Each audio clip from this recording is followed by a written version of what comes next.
Fireworks have erupted between two Republican congressmen before President Joe Biden's State of the Union speech. It happened on Tuesday night.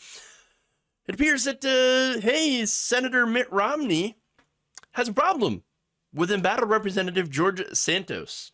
And they were recently filmed trading some barbs, or, well, what we assume happened. Take a look.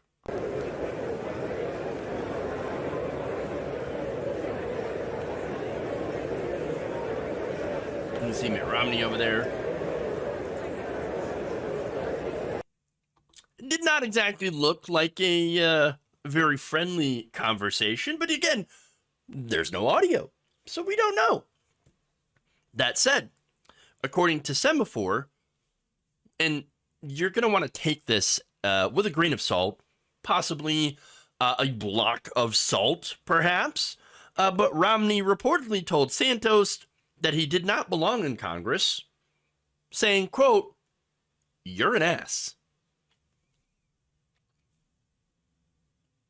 Again, I don't know if that's exactly what he said, but, and the reason that, by the way, I said take it with a grain of salt, because that's what George Santos apparently had recalled to reporters, hearing Romney say. So the source is rather dubious, not trustworthy, but it is going to line up a little bit with some statements that Romney had made later on when he was asked about what they had discussed. Take a look. Exact words I said. He shouldn't have been there. He shouldn't be in the. Look, he's a sick puppy. He shouldn't be. He shouldn't be there. Why did you want to say that? I didn't expect that he'd be standing there trying to shake hands with every senator and the president of the United States. Given the fact that he's under ethics investigation, he should be sitting in the back row and staying quiet instead of parading in front of the president and people coming into the room. Did he look, he says that he embellished his record. Look, embellishing is saying you got an A when you get an A minus. Lying is saying you graduated from a college you didn't even attend. And he shouldn't be in Congress, and they're going to go through the process and hopefully get him out. And but he shouldn't be there, and if he had any shame at all, he wouldn't be there. Oh, I mean, look, we're dealing with people that have absolutely no shame. Oh, of course it's still going to be there. But, what do I have to say about this? Let him fight. Let him fight. Oh, I'm enjoying this. Look, I understand that I don't have any love for Mitt Romney. But, occasionally, and I pointed this out, that he will pop up, kind of like the groundhog, out of his little hidey hole, and he'll say something true before ducking back into said hole. That's why he'll occasionally come out and like, oh, Donald Trump might be kind of bad. It's not exactly the best representative for our party. Yes. And then, whoop, back into the hole. Whoop, back into the hole.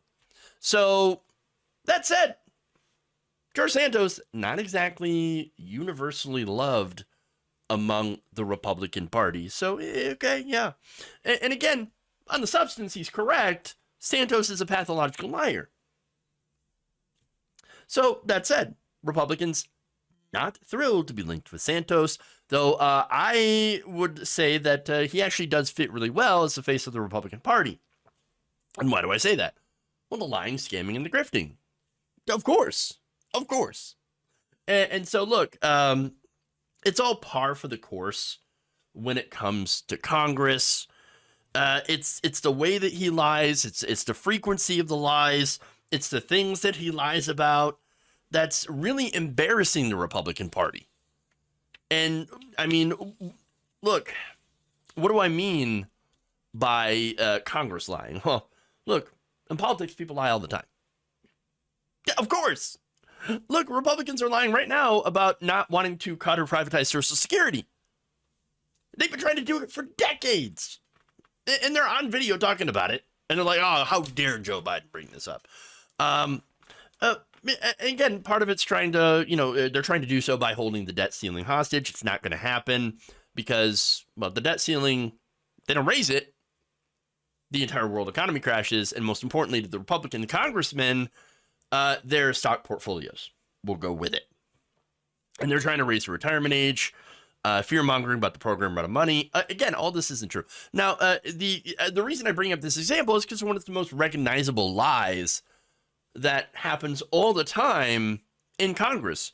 Another recognizable lie is about, for example, taking money from corporations.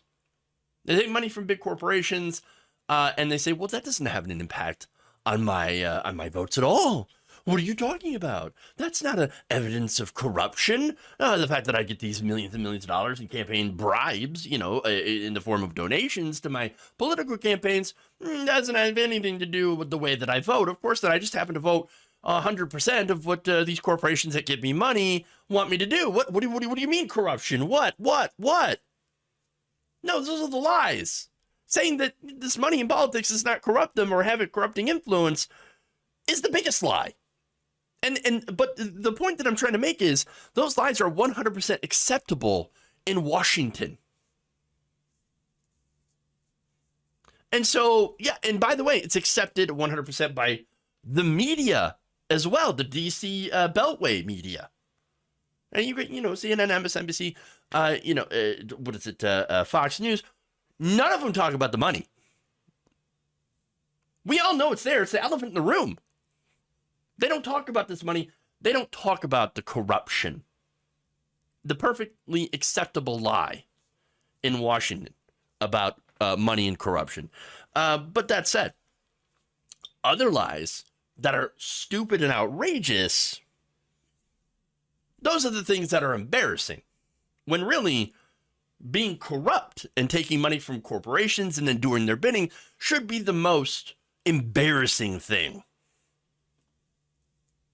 Now, Santos, and by the way, Donald Trump, they lie about dumb things. They lie about stupid things. They lie about embarrassing things that are easily disprovable. Seriously. And the media loves to report on that and not, again, the corruption. And it makes me wonder if the whole reason that they're actually angry about George Santos is because, well, being openly angry like Mitt Romney makes them look like the good guys. Even though most of the country knows just about all of our politicians are liars.